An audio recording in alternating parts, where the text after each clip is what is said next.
Please welcome to the stage your hosts this evening from 774 ABC Breakfast Radio Melbourne, Chanel Vella and Bob Murphy.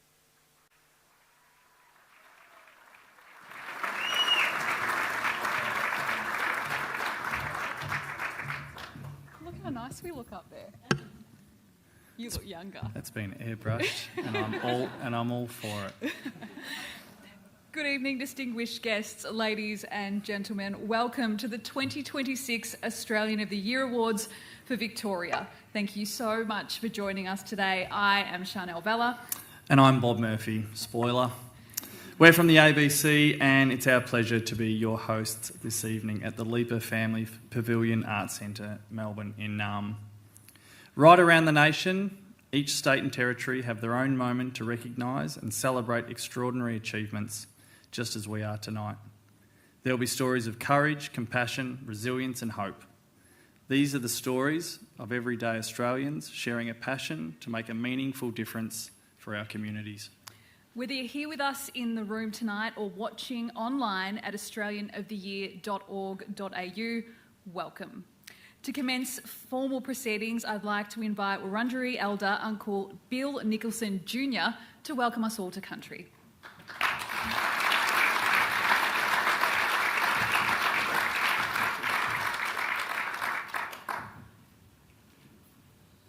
Yes, thank you, Chanel. Thank you, Bob, for that very kind introduction. At an amazing event like tonight, there's a lot of hard-working people that created the opportunity to celebrate our future award winners here tonight, and I'd like to acknowledge them for their hard work. I'd also like to acknowledge them for their respect. In inviting a representative like me, a representative of the traditional owner group, the Wurundjeri people, to conduct a welcome to country here tonight. It also says to me that there's a form of understanding of what actually a welcome to country actually is. And in a contemporary way of explaining it, it's a formal ceremonial process that allows people to feel culturally safe to conduct their business when they visit our lands. And there's a language name for it. We call it Tandaramnaji. So I'd like to thank you for allowing me to take a part of your night tonight. Wiminjika, Gabamallamangil, Balambunyalambul, Wurundjeri Balak, Nirana Bill Nicholson. I welcome you here for a reason and purpose, and obviously to celebrate the great community people here and leaders here tonight. I greet you and good day from the Wurundjeri people. My name is Uncle Bill Nicholson. I'm very fortunate to represent my people as an elder. My father gave me a chance to learn my people's story. It wasn't something that was easily found even by myself as a Wurundjeri person in the education system. When I did find my people's story, I found that my people lived an amazing culture, a culture of sustainability and wisdom, a culture of responsibility, which I'll touch on shortly. But it also it tested many of my emotions. Some of those emotions, to be honest with you, were sadness and anger in the way that my ancestors were treated, but also an emotion of inspiration. I found that I come from a very long line of amazing individuals that lived and thrived on this landscape for generations and got us through the most difficult time in our history of the colonial invasion on Wurundjeri lands. And if you've never heard our story, these two individuals are a great inspiration to myself, and I really believe it's a great starting point for people to learn a little bit about the Wurundjeri history. A man named Simon Wonga. Some of you might have heard of Wonga Park out in the eastern side of the city there, up the Birrarung or the Yarra River. He was our first land rights advocate. He got us some land for our people's survival. And his predecessor, a man named Baruch, the English later called him William Barak. He's actually, his face is on a building up the end of Swanston Street there that it was designed to symbolise him looking down to our sacred river, the Birrarung. Barak was a human rights advocate, fought for the rights of not just his own people but all Aboriginal people in an era and a time where rights were something we just did not enjoy. We are the last mob left, or the last clan left, or family group left of the Birrarung, the sacred river of mists, and I guess that's a very sad statement too, because it means there was others. But I'd like to acknowledge all the people and families, the men, women and children that lived and thrived within the local landscape and beyond that do not have family representation here tonight. because if we don't talk about these sort of things, they can easily be forgotten in history. So I'd like to acknowledge them. I'd like to acknowledge my elders past for the reasons that I touched on earlier. Any Aboriginal elders that may be in the room here tonight, if you're here, I didn't get a chance to meet you, but I'd like to acknowledge you. And generally community leaders. I believe we've got pretty much a whole room full of community leaders here. And if you want to get a bit of a sense of what traditional cultural leadership's all about, the English word humility is a real key word. People that are given the right to speak on behalf of their community, and they earned that right through their actions, and their own wants and needs came second to their community. That is a key reason why Wurundjeri people are here today. And I was briefed a little bit earlier that there's pretty much all the award nominees tonight have that quality. So that's very good. I'd also like to acknowledge our environmental leaders here today. Our culture constantly talks about country. When you engage with Aboriginal people, you'll hear country this, country that, country this. Because we believe that the health of the land relates to the health of the people, and we believe that's where our future also lies. And also cultural leaders. I always encourage people, because if you're not Wurundjeri, you have family connections elsewhere. And stand strong in those connections, stand strong in those identities. The more people that feel confident in who they are and the ability to express that, the more listening occurs. And truthful listening in our culture creates something we call Jindi Warabak Balak, which in English translates to unity within the community. Part of that cultural responsibility that I touched on earlier, there's many responsibilities, but the two key ones I'd like to share. One is, let's try our very best to care for this land. The land is constantly talking to us. Are we able to listen to its wants and needs? And are we able to take actions within that? And also, look after one another. Traditionally, people were taught that from an early childhood.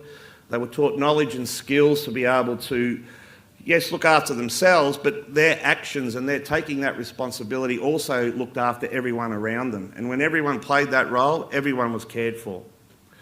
The colonial invasion of our land was tough. It was brutal.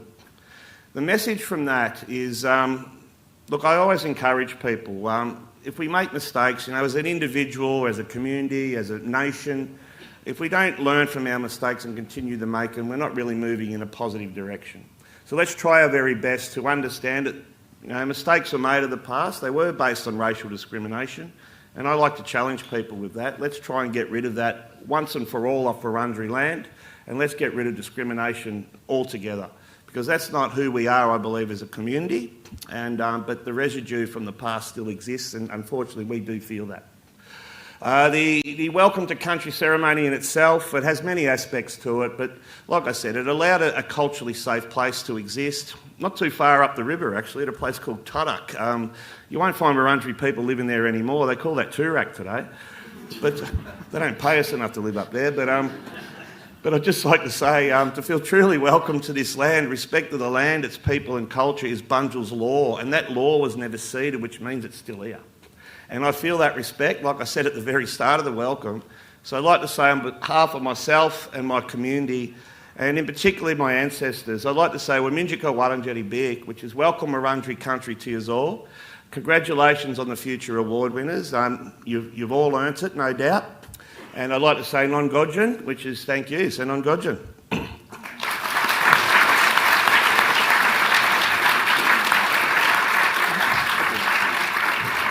Thank you so much, Uncle Bill, sincerely, for your grounding.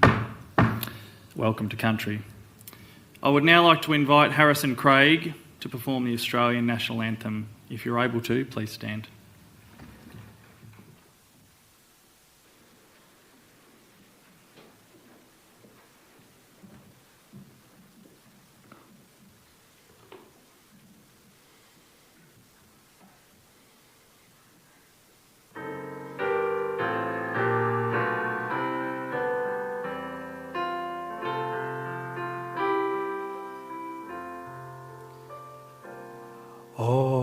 Australians, oh, let us rejoice, for we are one and free.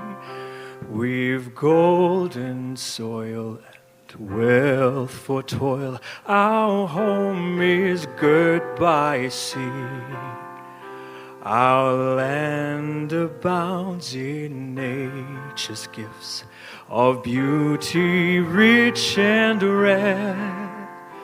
In history's page, let every stage advance Australia fair. In joyful strains, then let us sing, advance Australia fair. Beneath our radiant Southern Cross, we'll toil with hearts and hands to make this commonwealth of ours renowned of all the land. For those who come across the seas, we've boundless plains to share. With courage let us all combine to advance Australia fair. In joyful strains then let us sing, advance Australia fair.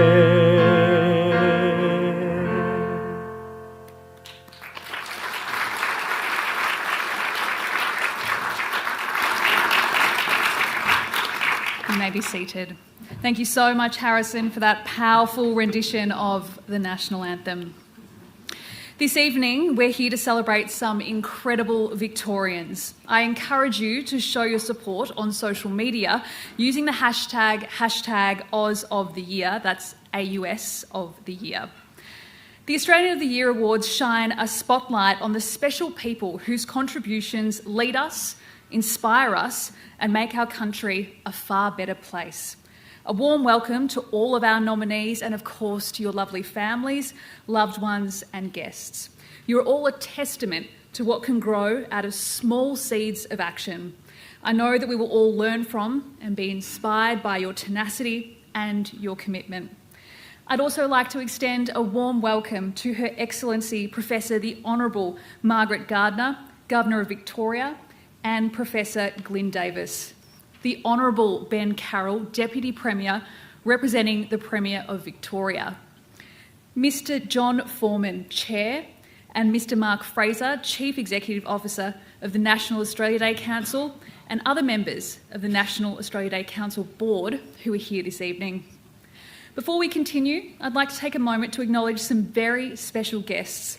Our Australia of the Year alumni for Victoria, who continue to make incredible impact across the communities and, of course, beyond.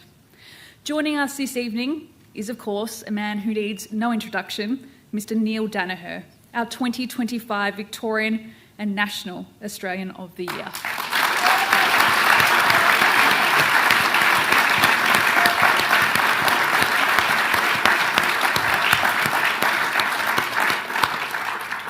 His name is a cue to clap. That's how wonderful he is.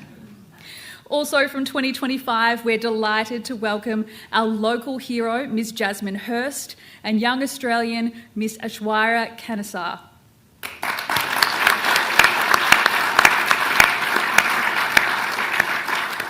From 2024, Senior Australian of the Year, Ms Glenys Ukes.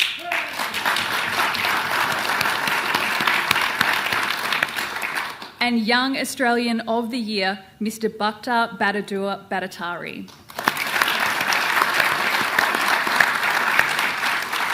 From 2023, our Senior Australian of the Year, Professor Frank Oberclade.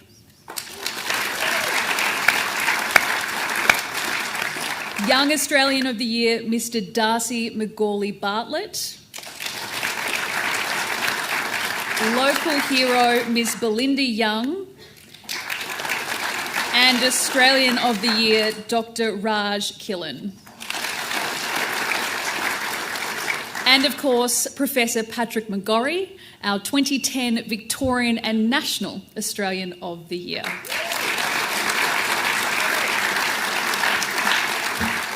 It's truly wonderful to have you all here with us tonight. Thank you for the incredible contributions you continue to make to our state and our country.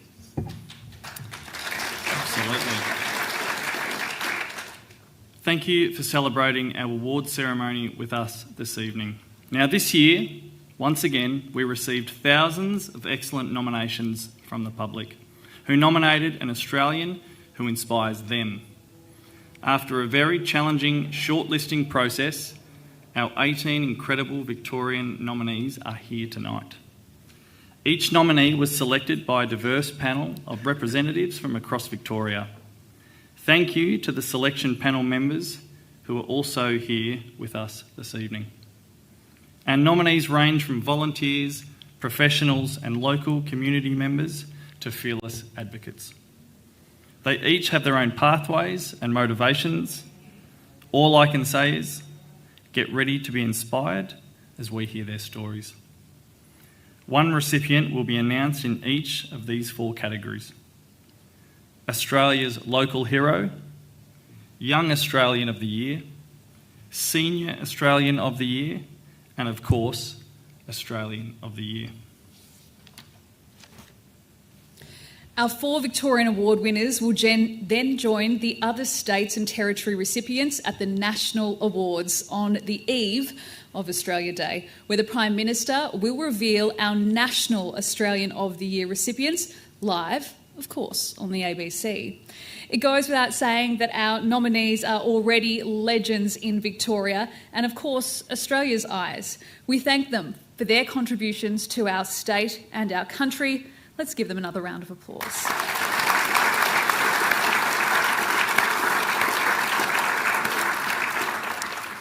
I now invite Her Excellency Professor the Honourable Margaret Gardner, Governor of Victoria, to the stage. Please give her a warm welcome.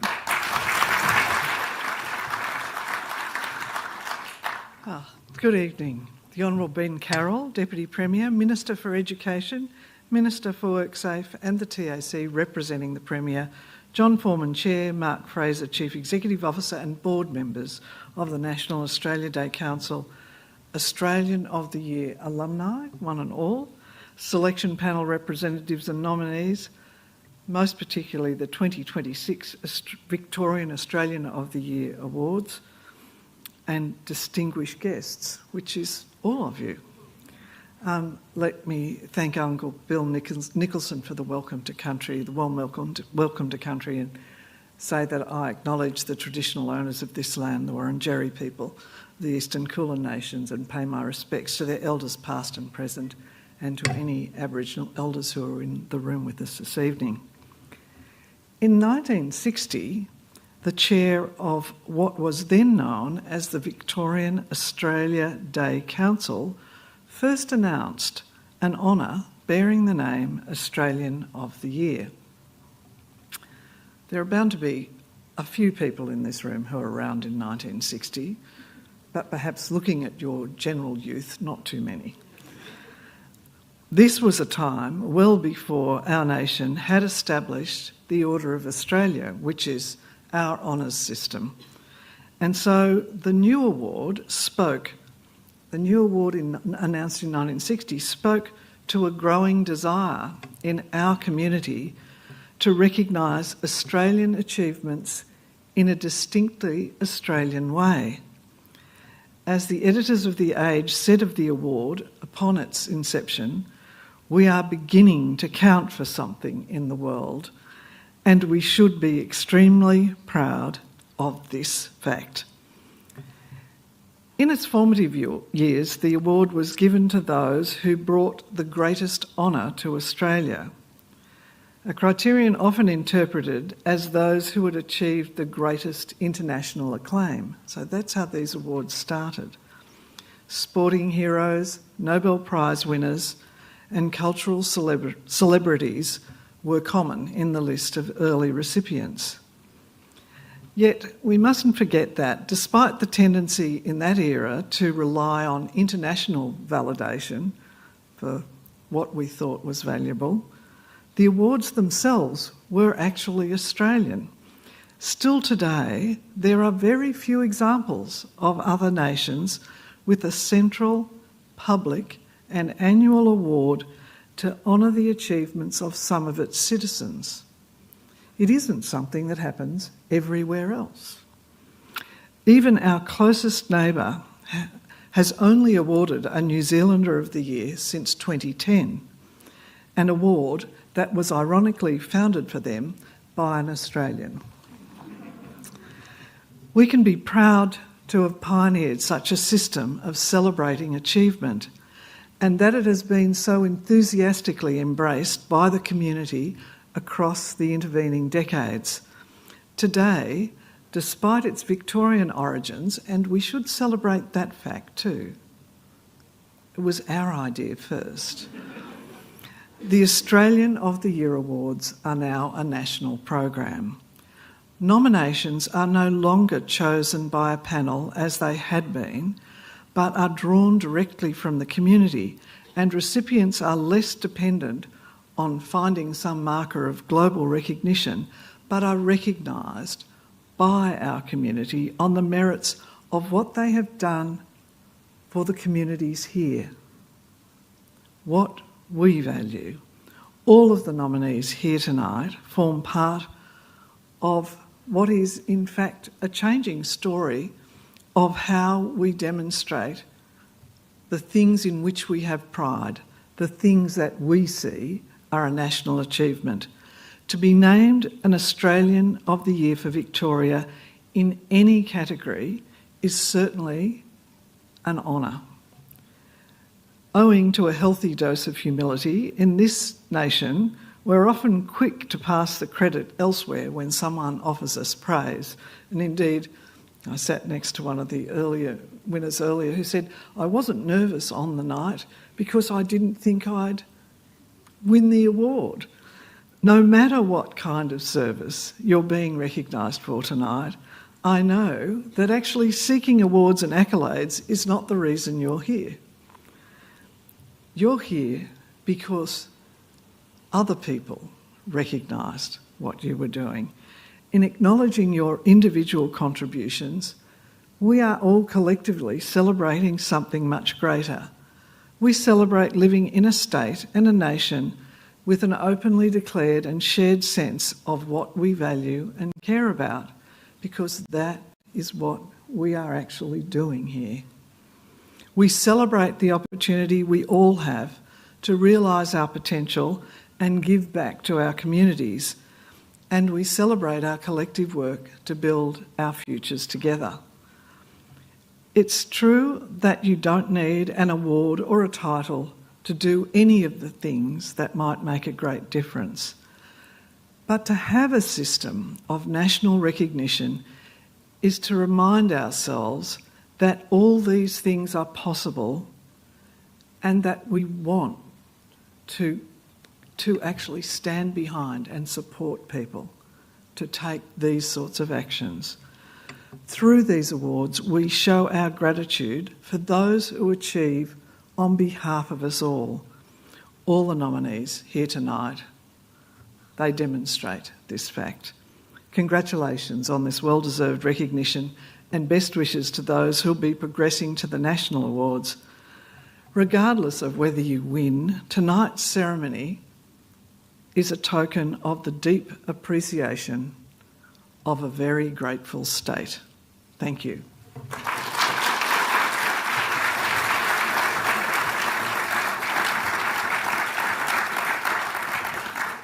Thank you, Governor, for those inspiring words. I now invite the Honourable Ben Carroll, Deputy Premier of Victoria, to address us.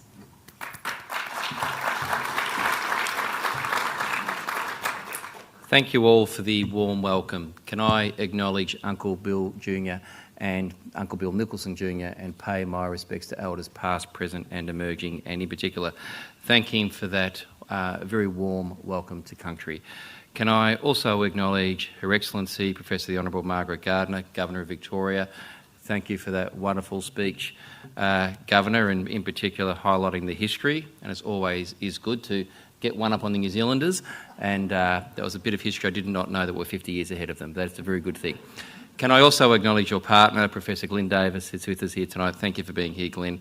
To John Foreman, the Chair, thank you, John, for the job you do year on year as the Chair of the National Australia Day Council Board, with Mark Fraser, the Chief Executive Officer, to all the members that are amongst the room from the National Australia Day Council Board in attendance, to the 18 finalists that are here with their families, and as the Governor said, did not set out to be really at a dinner like this, just set out to make a difference in the community, and here you are. And what a wonderful achievement. To the alumni in the room, and it'd be remiss as I look and see Neil Danaher not to acknowledge what an inspiration Neil is as a Victorian, and thank him for being here. To Bob and Charnel, the ABC breakfast crew that I often deal with on a very early morning.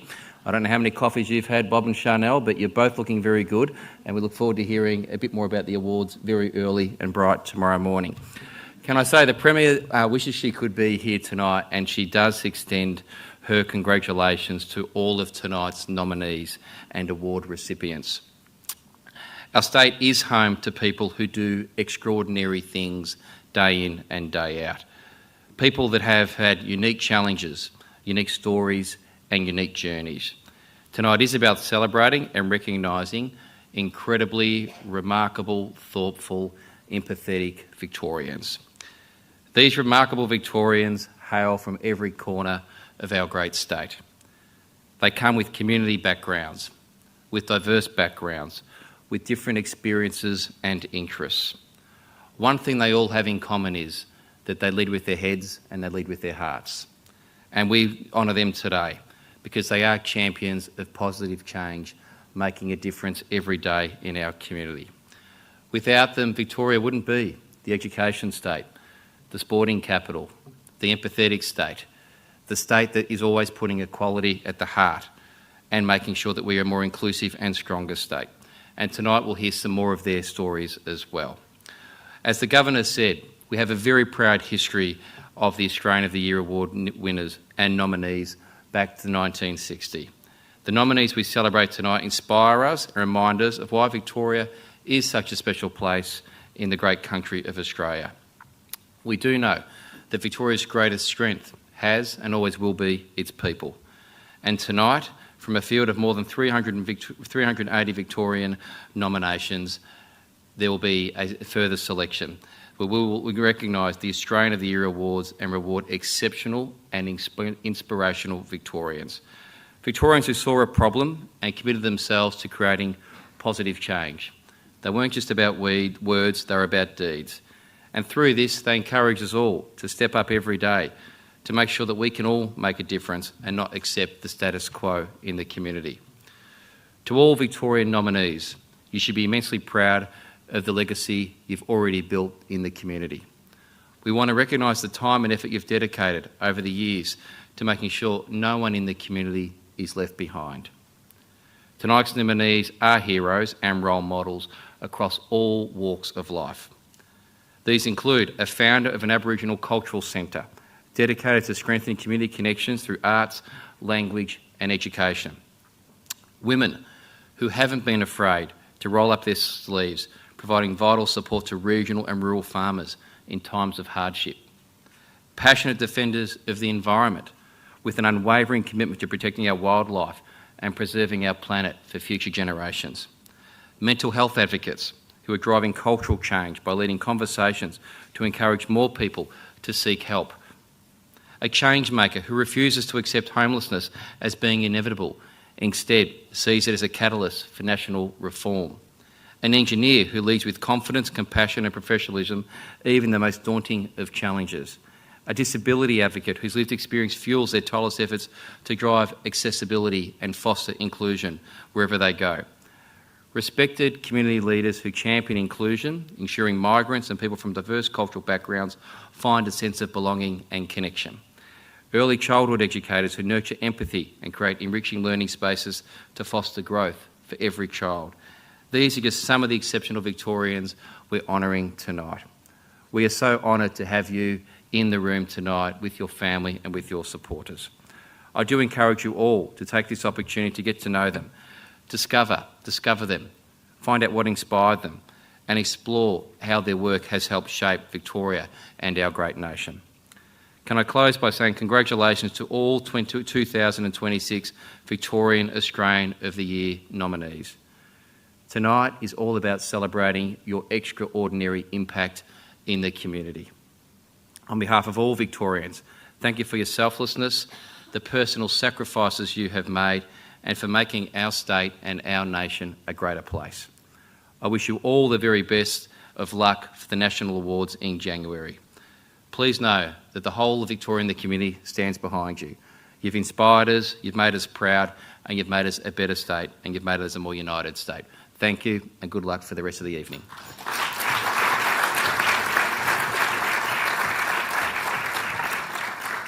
Thank you, Deputy Premier. Our first 2026 Australian of the Year award for Victoria is the category of Local Hero, which recognises Australians making a significant contribution in their local community. Let's hear more about this category, which is supported by the Department of Home Affairs.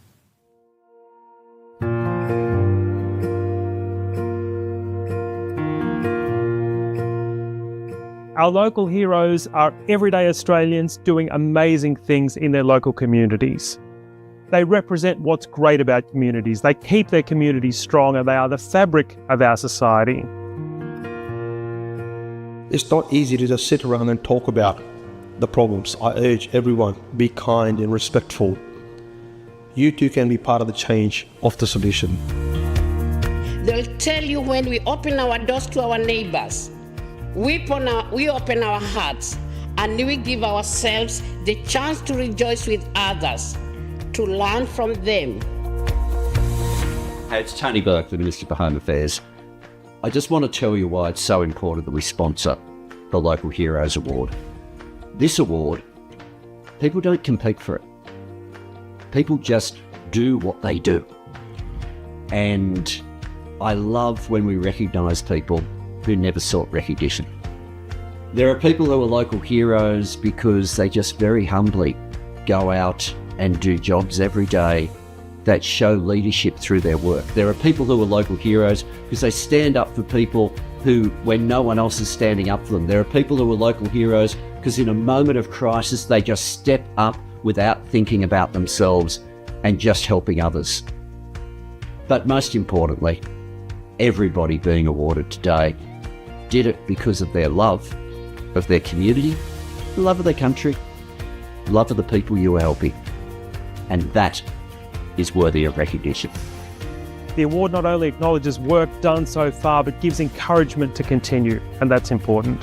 Rural people are worth fighting for because they get up and they show up in fire and flood and droughts and plagues and pandemics, and they put food on the nation's table.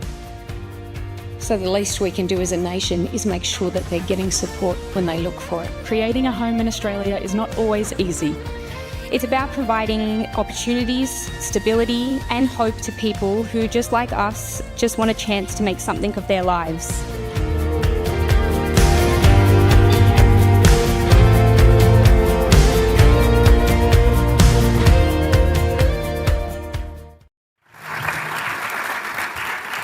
Some amazing people there.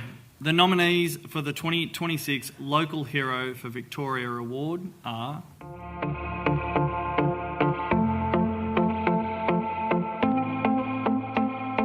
Fiona Glumac and Anna Glumac.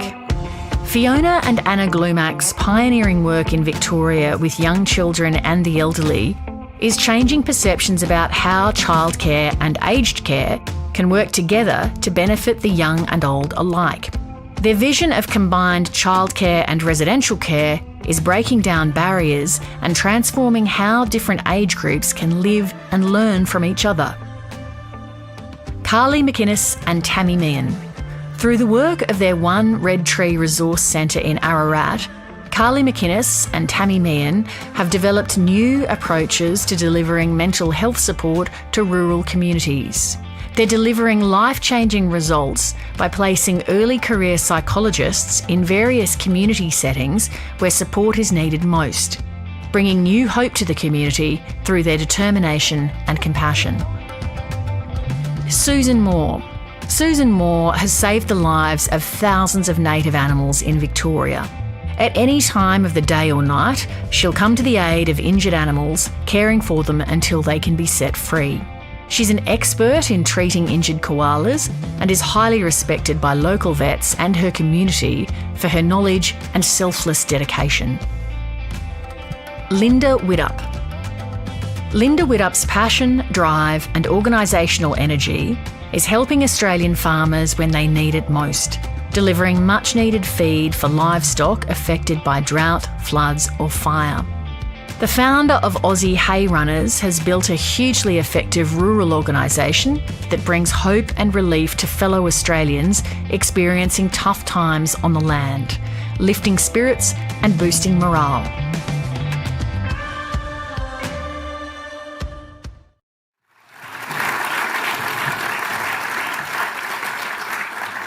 We are so fortunate to have such inspiring individuals making a difference in our communities. I now invite the Governor and Deputy Premier to the stage to present each nominee with their certificate. Please join me in congratulating our local hero finalists, Fiona and Anna Glumac.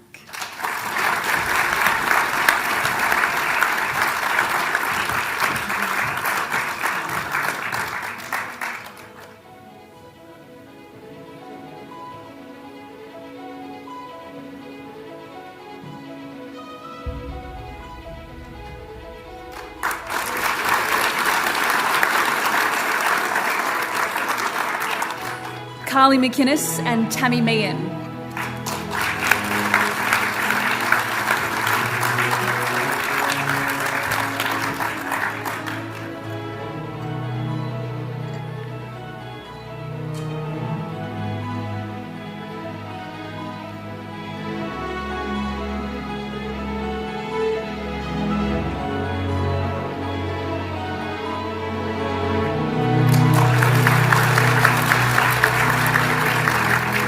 Susan Moore.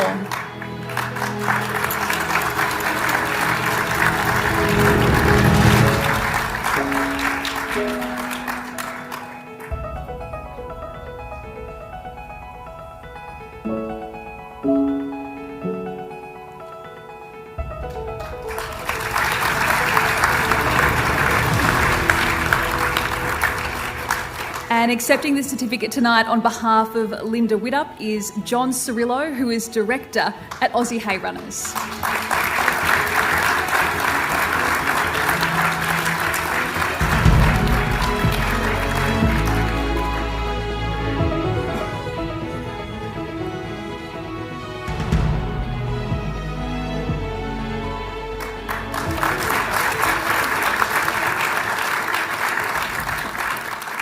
Let's give them all another round of applause.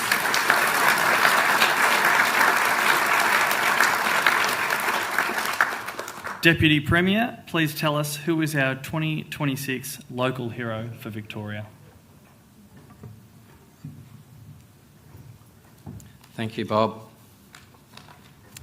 The 2026 local hero for Victoria is Linda Widdop.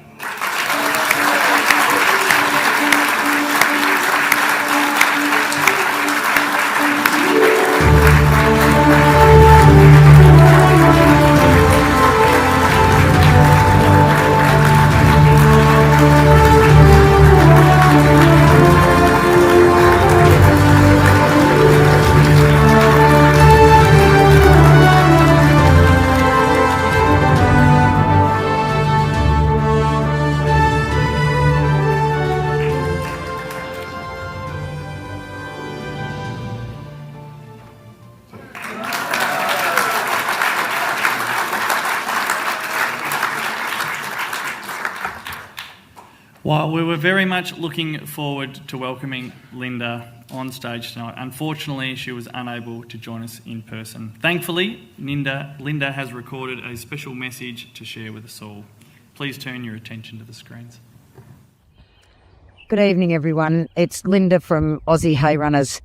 I am the founder that started Aussie Hay Runners in December 21, 2019.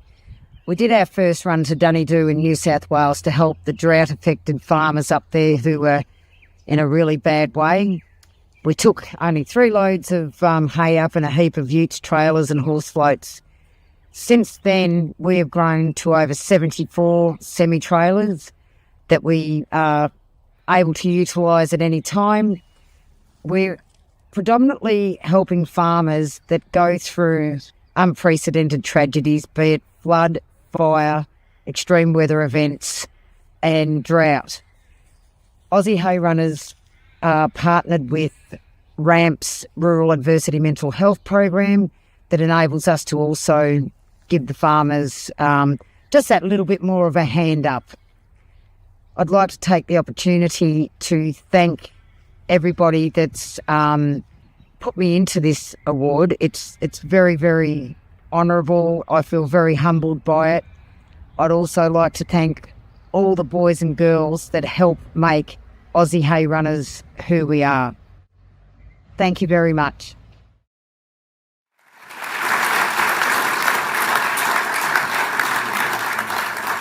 Linda Widdop, our 2026 local hero for Victoria. We thank her for her heartfelt message and, of course, congratulations to her and the entire team once again.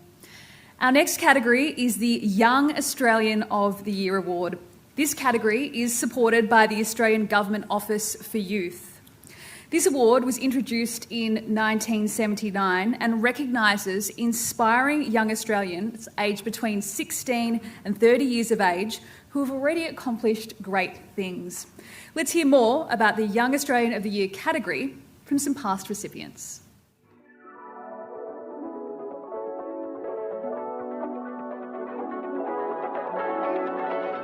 When you look at the Young Australians of the Year, we're all reminded that our future is in really good hands.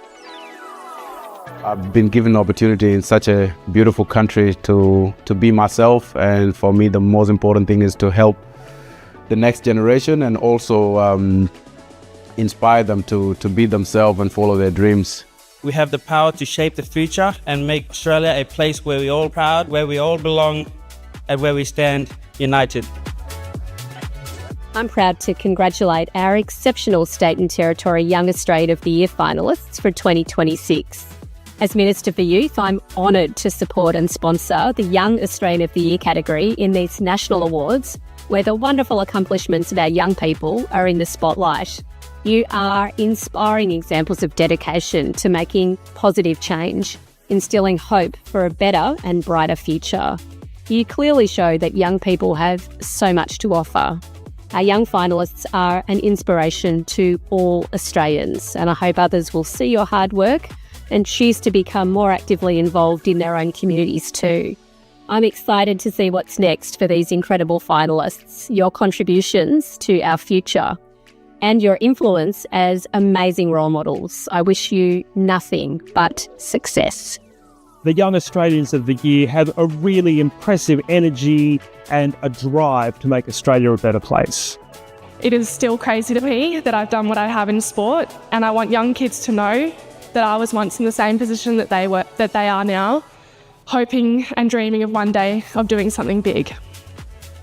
I want to have an impact on people's lives by encouraging them to push hard and go after their dreams and what they're passionate about. Representation matters. When kids, especially Indigenous kids, see someone like me in this position, it tells them that they belong.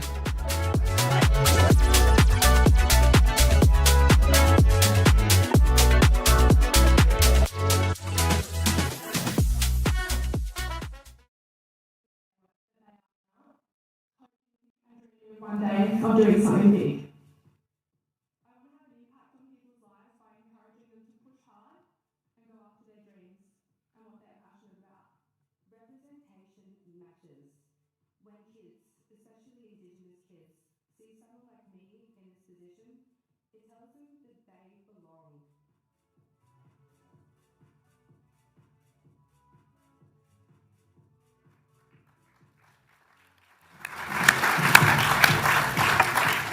It is genuinely reassuring to know these young people are the future of our nation. Without further ado, our nominees for the 2026 Young Australian of the Year for Victoria Award are...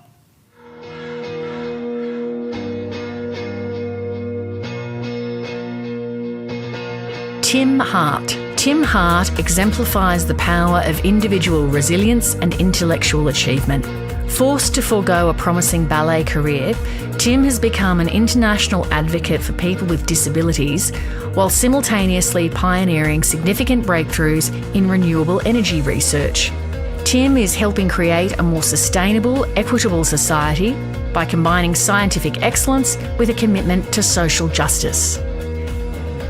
As a proud Yowong Ilam Balak and Natarak Balak man, academic, engineer and scientist Dr. Shannon Kilmartin-Lynch succeeds in bringing together cultural knowledge, technical expertise and social responsibility. In doing so, he challenges long-standing assumptions about how innovation should be pursued in Australia. Shannon is living proof that scientific research can effectively serve people, protect country and create a lasting, meaningful impact. Abraham Cole.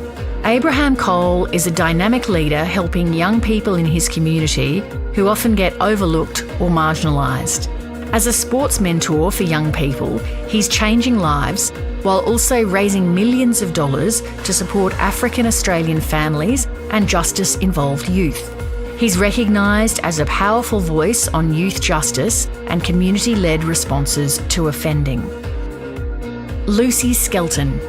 Having first run for state parliament as a 20-year-old, Lucy Skelton is developing effective public policies that address major issues in society, including climate action, mental health and gender equity.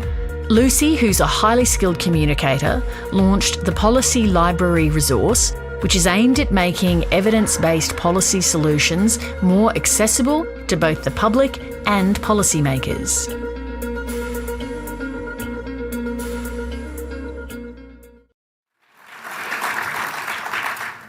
I now invite the Governor and Deputy Premier to the stage to present each nominee with their certificate. Well done to Timothy Hart.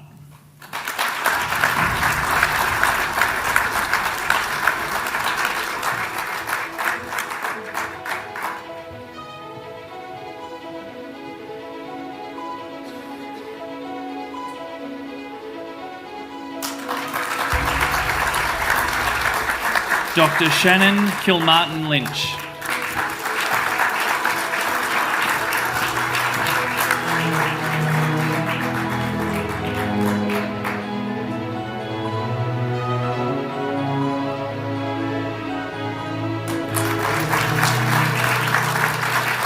Abraham Cole.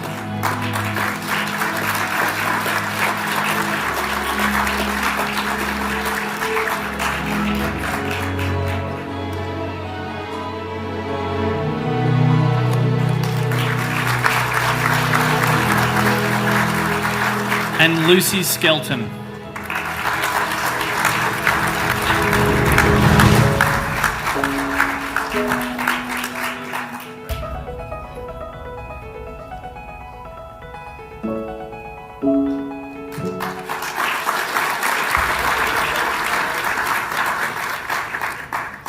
Deputy Premier, please tell us who is our 2026 Young Australian of the Year for Victoria. Thank you, Charnel. The 2026 Young Australian of the Year for Victoria is Abraham Kowal.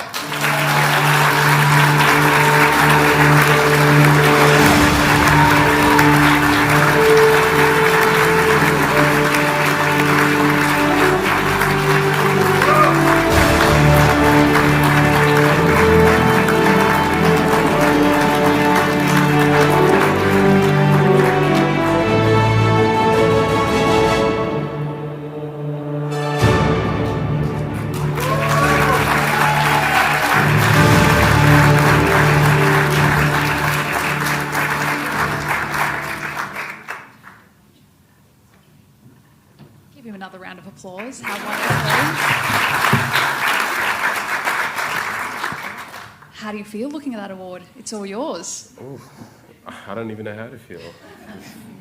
I mean, it feels amazing, honestly. It's just inspiring just to be here and to be with everybody today as well. It's just an amazing feeling. That's all I can say, really. Tell us why you do the work that you do and why it's so important. I feel like growing up in Australia, I learnt the value of community, the value of support. So growing up, I had a lot of people who looked out for me, who gave me a helping hand.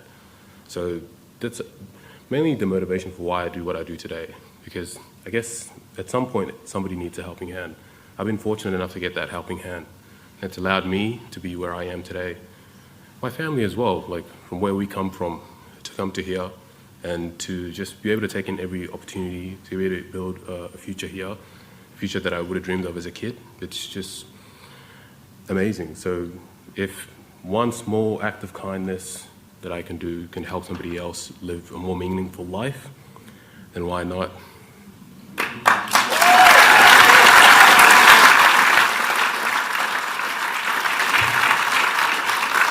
Now, the question on the paper says, what's the big dream, what's the big goal? But you've just won the Australian of the Year. What's next? What do you do from here? I guess it's just to go out there every day and keep showing kindness to other people. I feel like that's a spirit that I learned here, and there's so much value in showing other people kindness. I think sometimes we get caught up in the problems of the world, and we get caught up in the chaos and news cycles as well. Yeah, but sometimes it's just that... Are you looking at me like that? No, I'm not hitting... But no, just that little bit of kindness that you show to other people, it goes a long way. And for some of the people that have helped me out, maybe they didn't know what they were doing at the time, but these are things that shift the way that you think about your future, what your goals are. And again, I've been fortunate enough to have a lot of great people in my life supporting me, so that little bit of kindness goes a long way. Is that your advice to young people as well, kindness? To be kind, to be authentic, to be you. I feel like with young people, in this current climate, with everything that's going on, you just got to be brave, you've got to be bold, and you've just got to lead with courage. And even if you're at a young age as well, don't be afraid to lead. Don't be afraid to take up that leadership, to support somebody else in your community, and just to, again, give somebody else a helping hand. Trust me, and I'm saying it as somebody who's been given that helping hand, it goes a long way. Thank you so much. Another round of applause. Thank you so much.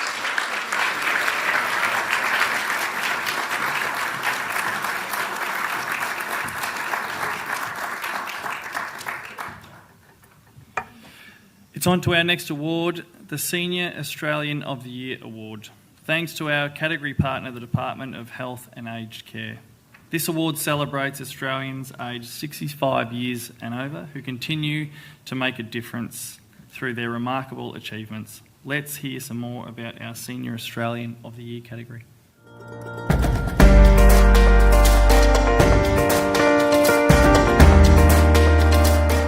The Senior Australian of the Year Award is an award that really carries a lot of respect because it's a reflection of many decades of work by the recipient. Here in Australia, we are fortunate to be the home of the oldest continuing surviving cultures in the world. This is something we should be proud of and we should celebrate. There is no greater gift to our nation and our humanity than saving lives. To make members of our community part of the solution. Hi, I'm Sam Ray, the Federal Minister for Aged Care and Seniors.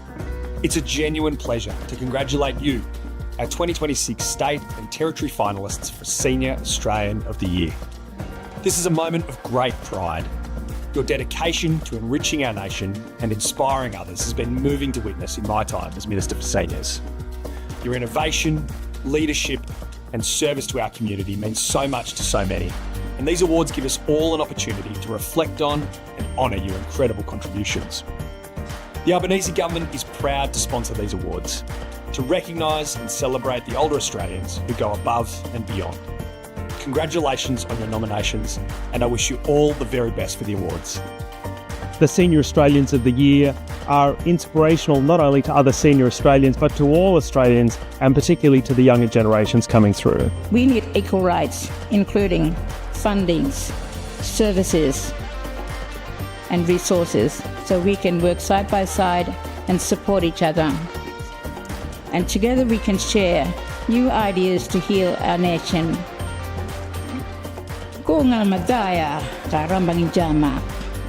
Let all stand up and work together. Everyone who makes the wheelchairs is a volunteer. A child with a disability receives a new life. By getting off the ground, having dignity as well as mobility.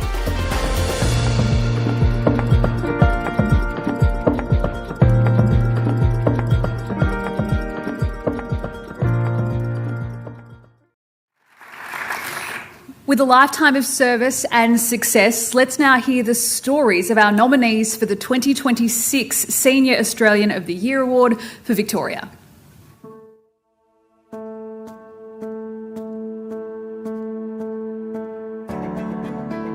Uncle Leonard Clark. Proud Gunditjmara Kirre Wurrung elder Leonard Clark serves with humility, wisdom and a steadfast dedication to the future of his people and all Australians. He's had a far-reaching impact on Aboriginal land rights and is an international spokesperson on the rights of First Nations peoples. Over 50 years, Leonard has influenced policies and shifted national and international views on Indigenous rights. Jane Edmondson. For more than 35 years, Jane Edmondson has shaped Australian gardening culture. Born in Mildura with a family running a citrus farm, Jane felt a strong sense of environmental stewardship. Jane promotes gardening as a remedy for modern stress, encourages sustainable practices, and brings people together by generously sharing practical advice. Her contribution extends through her writing, talks, volunteering, and grassroots activity across Australia. T.B.Ha. Since arriving in Australia as a refugee from Vietnam, Bihar has dedicated her life to helping other people facing similar challenges. As co-founder and president of the Springvale Indo-Chinese Mutual Assistance Association, she's provided support, care and assistance to tens of thousands of people and is widely regarded as a pioneer of refugee settlement and multicultural community development. Brian Lipman. Brian Lipman is a visionary community leader dedicated to helping one of the most marginalised social groups, the elderly homeless. Through his work at Wintringham, Brian has ensured that elderly homeless people who do not fit into mainstream aged care can access safe, long-term accommodation founded on respect for the individual and social justice.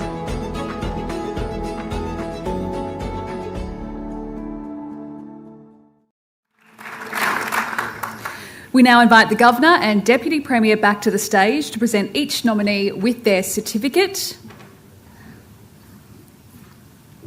It's my pleasure to introduce the nominees for the 2026 Senior Australian of the Year for Victoria, who are Uncle Leonard Clark,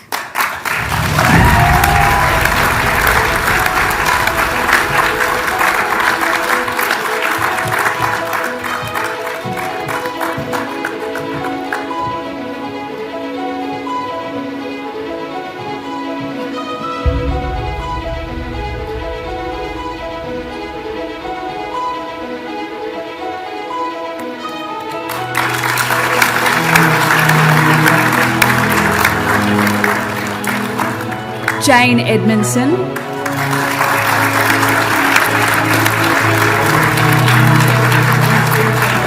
to see you.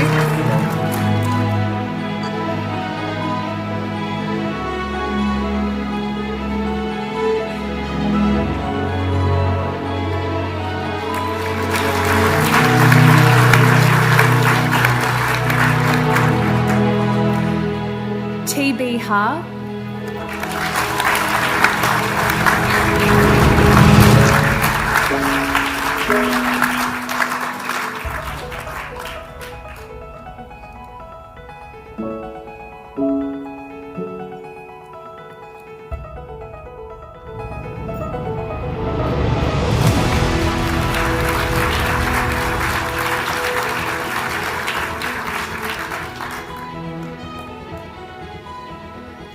And Brian Lipman.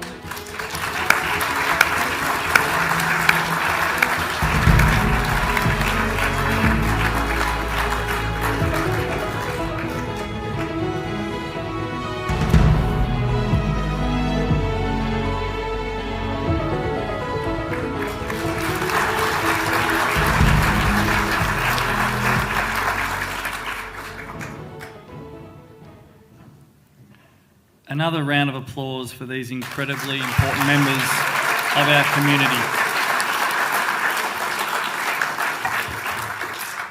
Deputy Premier, please tell us who is our 2026 Senior Australian of the Year for Victoria. Thank you, Bob. The 2026 Senior Australian of the Year for Victoria is Brian Lipman.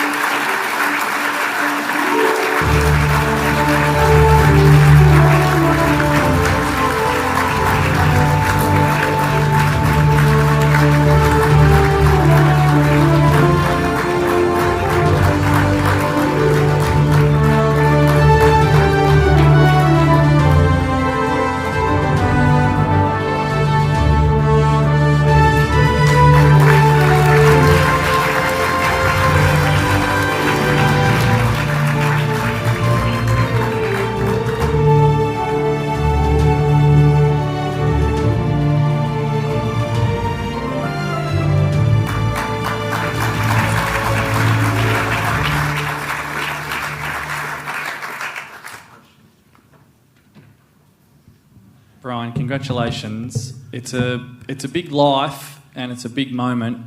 Just hang on to that trophy, mate. Don't give it away. You worked hard for that. It is a big moment, though.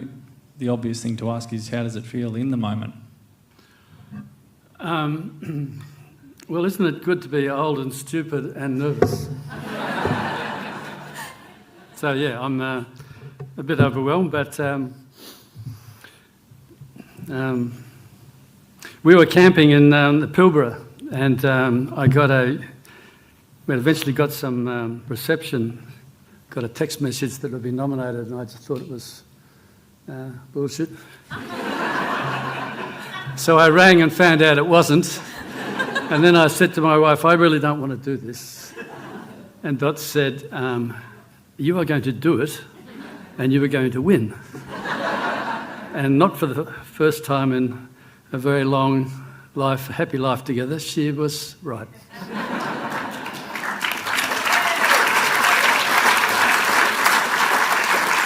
So just the way you're holding that trophy, I think maybe the wife is more comfortable with the trophy in her hands than just the way you've told that story. Can you give us an insight, because you're clearly a very humble man and you've dedicated a life to looking after other people. But do you reflect on the why? Why do you do it? Yes, I do regularly. I think this is probably not a bad forum, given that we've got young Australians here. I've often said that I don't think you need to know how to do things. You need to know what you want to do. If you know what you want to do, the how is almost irrelevant. There's thousands of ways of doing things, but unless you want to know, then you've got nowhere to go. And I found what I wanted to know by working in a night shelter for homeless people where, I mean, it was a crazy place, Gordon House. There were a lot of lovely, gentle people, but there were also murderers, rapists. There was a cannibal. Not nominated tonight. And then my parents got sick and frail, and they got terrific aged care. So I thought, why are my old guys at Gordon House not getting aged care? Because they weren't. So I went round to the aged care providers and tried to get homeless guys admitted, and they wouldn't accept them. So I quit and set up Wintringham on my own. First 2 years I was the only employee. I didn't have a clue what I was doing. And now it's this award is for all those thousands of people who work at Wintringham and over the years, and they inspire me. They've worked so hard, difficult conditions, low pay, but they do a great job. Brian, you speak with such heart and energy and a soulfulness. You don't strike me as someone who's going to put their feet up anytime soon. When I mention the word legacy, it's not an easy word for a lot of people. Is that something that you have reconciled with when you think about what your legacy might be, or do you leave that to others? No, I leave that to others. We have very fine people who are running Wintringham. Very fine people. So the rest is assured. It's just a matter of getting appropriate government funding so we can keep on running. Ladies and gentlemen.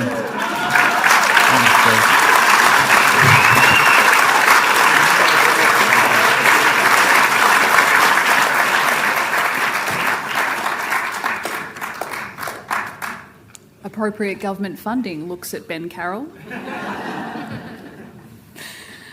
Our final category this evening, of course, is the 2026 Australian of the Year Award. The Australian of the Year Award Oh, you can clap it. Yeah. The Australian of the Year Award celebrates the achievements and contributions of eminent Australians who are role models for all of us.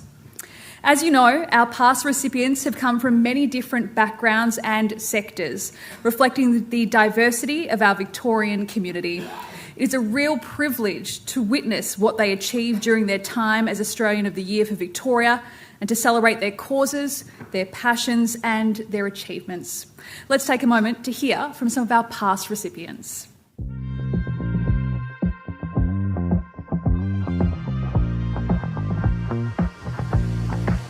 I think we can all really aspire to be like the Australians of the Year. The Australians of the Year really help to shape our nation as we move into the future, which is why we should be so grateful for their ongoing work. We have to have greater representation of people with a disability absolutely everywhere.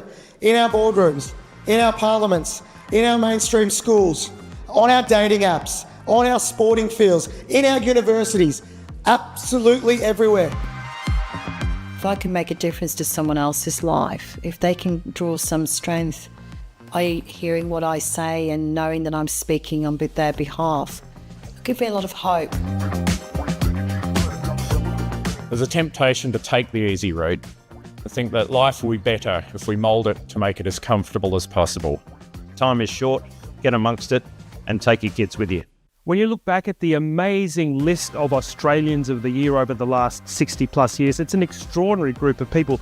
Musicians, athletes, scientists, Aboriginal leaders, advocates, environmentalists, rescuers. It's an amazing list of incredible Australians. Our mission is 0 deaths from melanoma. To reach it, in addition to prevention, we need a targeted screening program and greater investment in research.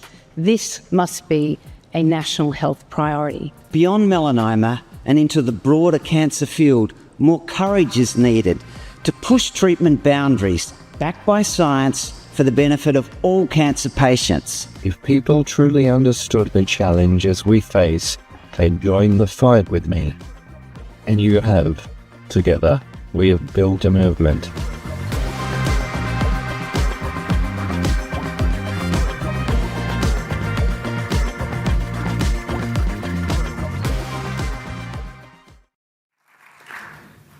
Our nominees for this year's Australian of the Year for Victoria are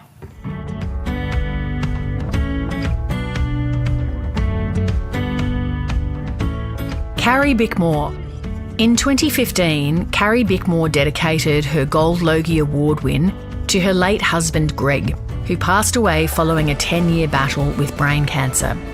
Carrie went on to establish Carrie's Beanies for Brain Cancer to raise funds for research to find a cure. So far, Carrie's raised more than $27 million and in 2021 established the Brain Cancer Centre. Professor Arnold Dix. When 41 workers became trapped in a tunnel collapse high in the Himalayas in 2023, Professor Arnold Dix promised their families they'd be rescued. Arnold delivered on his daunting commitment against frightening odds with no injuries.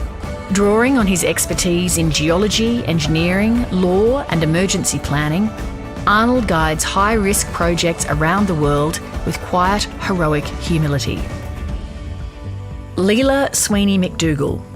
Farmer, filmmaker and mental health advocate Leela Sweeney McDougall has devoted more than a decade to raising awareness about the mental health crisis facing Australia's farmers and rural communities. To get more farmers and their families talking about mental health, Leela successfully wrote, produced and co-starred in the feature film Just a Farmer, authentically depicting the challenges and triumphs of Australian farmers. Hugh Van Cuylenberg. As a primary school teacher, Hugh Van Cuylenberg saw firsthand the devastating effects of poor childhood mental health. Since founding the Resilience Project in 2015, Hugh has used humour and storytelling to promote positive mental health strategies such as gratitude and mindfulness in schools, workplaces and sporting clubs. He's helped more than 1 million Australians build resilience and lead happier lives.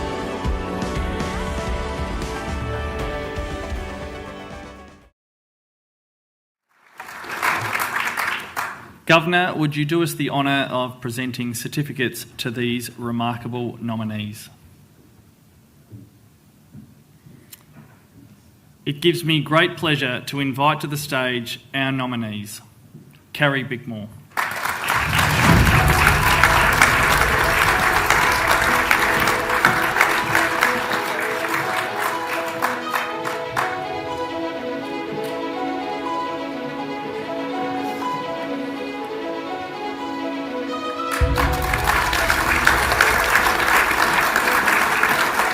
Professor Arnold Dix.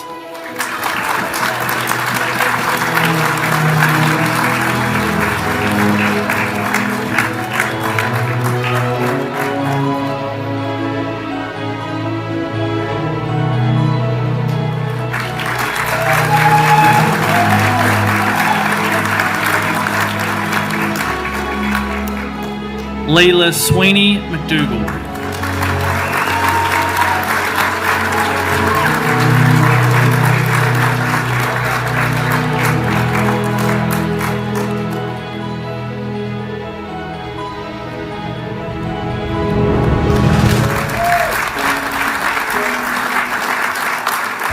And Hugh van Cuylenberg.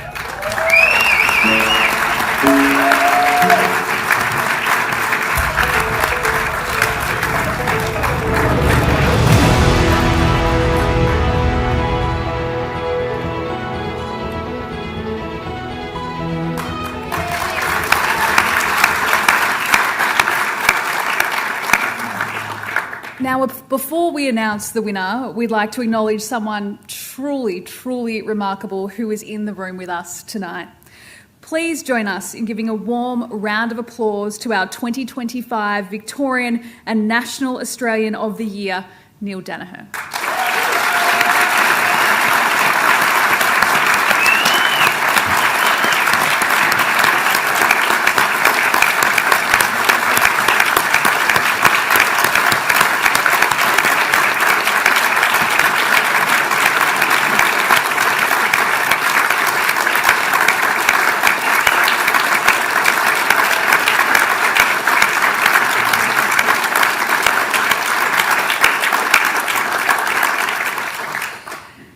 Neil is joined tonight by his wife Jan and daughter Beck, whose unwavering support and tireless efforts alongside Neil have been instrumental in the incredible fight of Fight MND.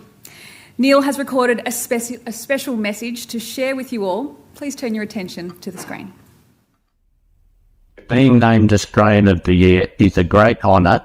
This platform has given me a national voice to share the story of our fight against motor neurone disease, a story not just about loss, but about determination, community and hope. MND is not incurable, it's underfunded and misunderstood. Through research, we're inching closer to a future where this disease can be treated and one day defeated. Over this year, I've seen the power of awareness to inspire action, and action to inspire hope. That's what this opportunity has meant to me, the chance to travel across Australia, to thank the many Australians standing with us and to remind people that progress is possible. The real honour isn't the award, it's the chance to keep shining a light, to keep people believing and to keep the fight alive. Together we can turn hope into action, and action into a cure. Thank you.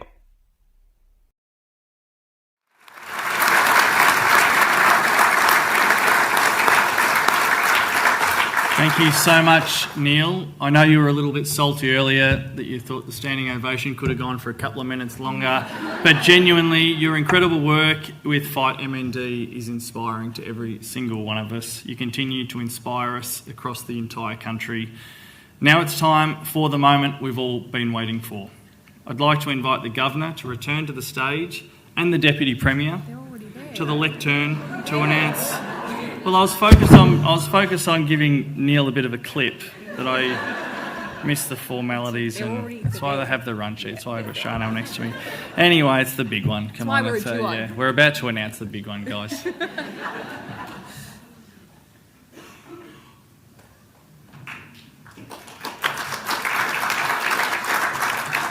Thanks, Bob and Charnel. The 2026 Australian of the Year for Victoria is Carrie Bickmore.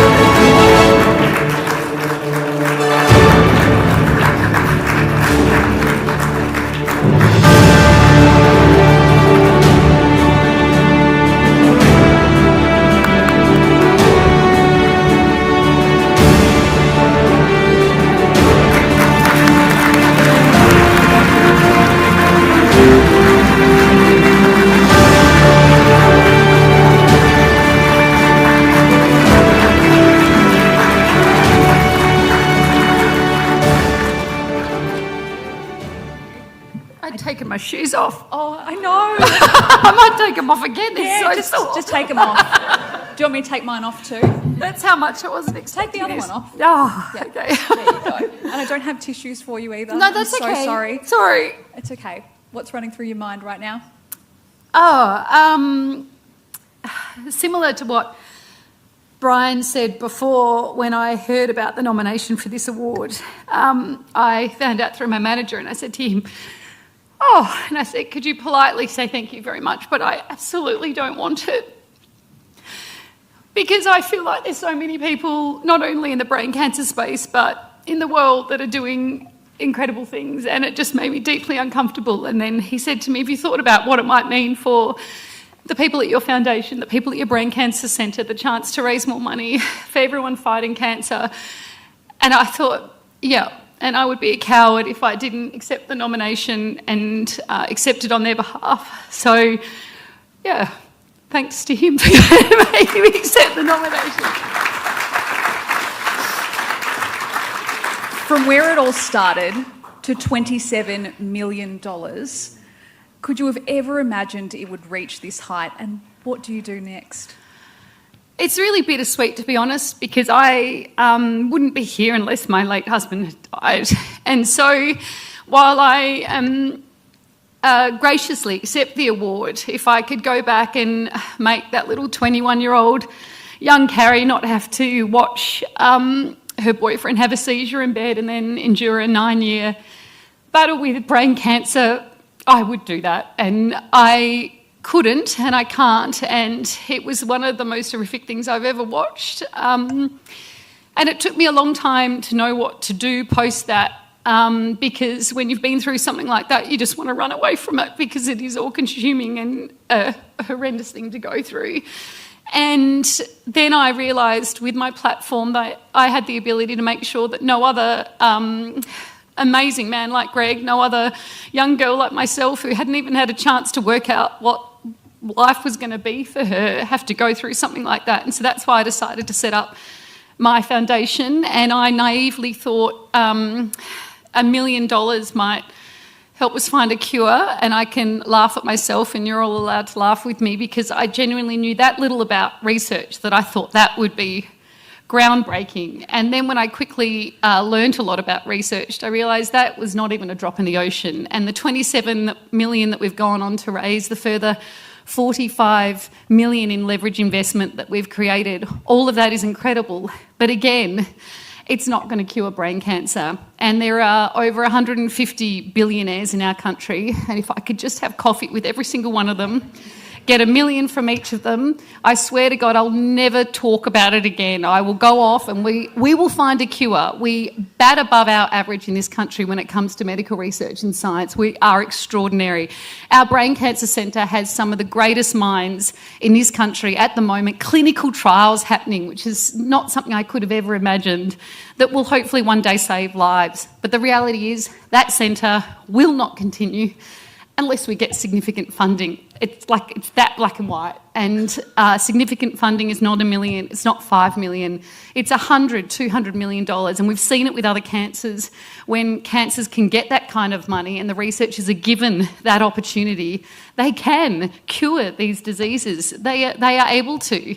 And so that is my hope, that somehow we can turn this, I can turn this award tonight into that money that we need and get a chance to sit in front of those people. So if any of you have their numbers, just find me later and I'll take them out to dinner. I'll do whatever I need to do. So, Collins Street dinner? Sure. Whatever they want. Just trying to make sure, you know. Your beautiful family are here tonight. Yeah. Tell me about their support and how they keep you going. I mean, I think anyone that's been through a cancer journey will know that it's not just about the immediate family, it has a wider impact on the entire family. And I was raised by an incredibly strong, resilient woman who is amazing and has had all the shit that life can throw at her thrown at her, and yet she continues to front up with a smile and the most positive attitude, and I hope I can set the same example for my own children. And I'll never forget my dad, who once said when I was 5 from a radio job, and I said, was cracking a hissy fit and said, I'm going to quit. And, you know, and he said, don't be ridiculous. He said, put your head down, keep being polite, keep working hard, and things will turn around. And every single time I get a knock from someone who won't fund us or, you know, some kind of negative impact at our centre from something, I want to give up. I want to stop asking people to buy another beanie. And who would have thought one simple product like a beanie could go on to help not only brain cancer patients but MND patients as well? What a symbol of hope that beanie has become. But I would have given up so many times, but I have his thought in my head all the time, and I'm like, I'm bloody hell not going to give up until we have a cure. So I'm very thankful to my parents, and yeah, they've just been incredible support to me the whole time. Congratulations. This is, of course, your 2026 Australian of the Year winner for Victoria, Kerry Dickman.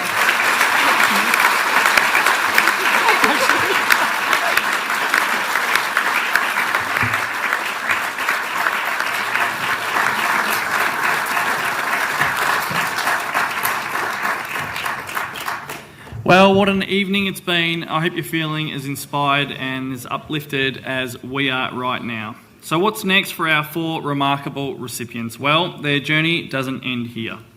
They now become nominees for the National Australian of the Year Awards, joining an extraordinary group of state and territory recipients from across the country. And to tell us more about what lies ahead and to welcome them to the next chapter of their journey, please join me in welcoming to the stage the person who will host them in Canberra this coming January, the Chair of the National Australia Day Council, Mr. John Foreman.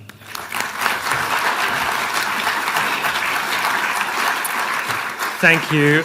And what a fantastic night this has been. What an emotional night for all of us. I'd like to join us in thanking and congratulating all of the nominees tonight in all categories. It's been such an inspiring night to see so many amazing stories. To Linda Widdop, who I hope is watching our live stream, our local hero for getting help to where it's needed for our farmers in floods and droughts, salt of the earth, and has just done such amazing work. So we hope that you've had a chance to watch this live stream and are celebrating wherever you are tonight. To Abraham Cole, our Young Australian of the Year for Victoria, for that beautiful speech. You spoke about how a small piece of kindness goes a long way, and you spoke about how you were inspired to do great things, and now, of course, you're the person providing that inspiration for others through sport and through the other work that you do with young people, helping them find better futures for themselves. To Brian Lipman, our Senior Australian of the Year for Victoria, for providing the dignity that aged care provides for people who are experiencing homelessness, and for decades of work looking out for people from disadvantaged backgrounds and providing them with that opportunity and with that dignity. And of course, to Carrie Bickmore, our Australian of the Year for Victoria. I think actually I might have been conducting the band 10 years ago when you won the gold, Logie, and took that moment, that speech, to say, not to talk about television or to talk about your career, but to talk about what you were going to do next. And what's happened since then has been nothing short of remarkable. I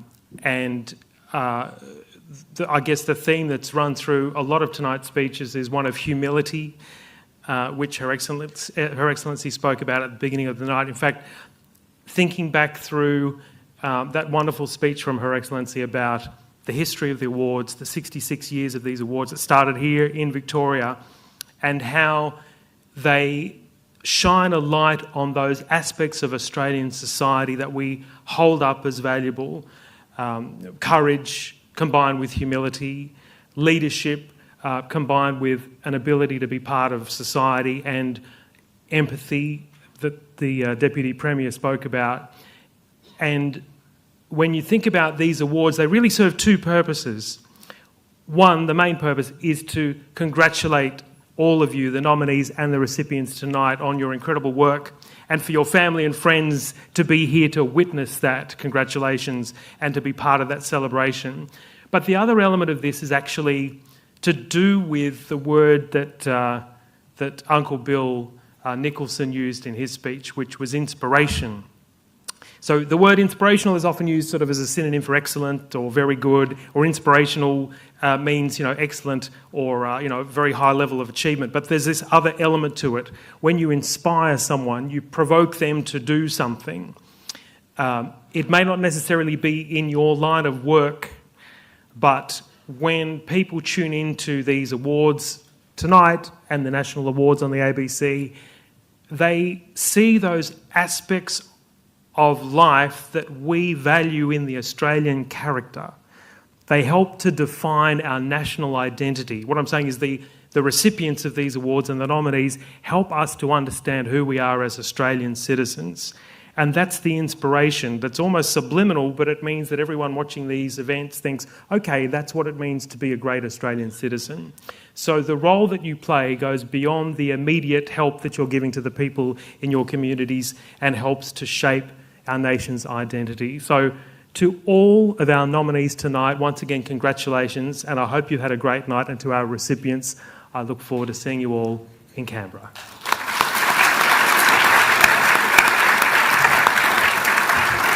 Thank you very much, John. To all 18 nominees here tonight, please remember that someone in your community thought you were amazing. There's a lot more than that. I mean, it says this one. room at least, thing goes without being said. You being here shows that your effort, passion does not go unnoticed. To everyone watching and listening, it's not too early to get involved for next year. You can nominate someone who inspires you at australianoftheyear.org.au and click on that nominate button. Of course, none of this would happen without the support of our federal, state and territory governments, as well as some dedicated sponsors who we'd like to acknowledge now.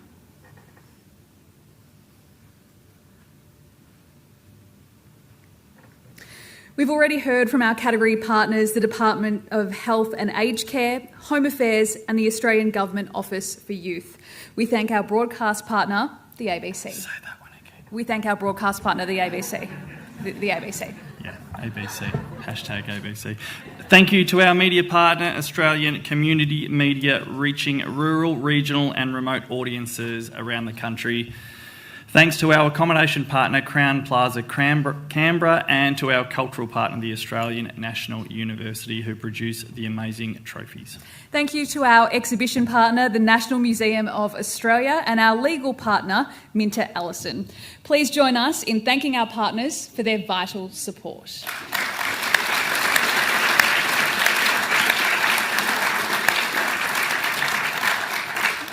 We would also like to thank the Governor and Deputy Premier for presenting the awards this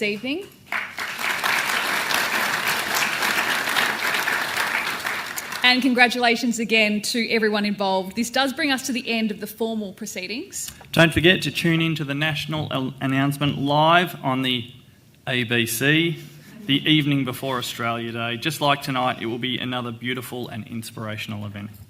Distinguished guests, ladies and gentlemen, we thank you again and we hope you have a wonderful evening.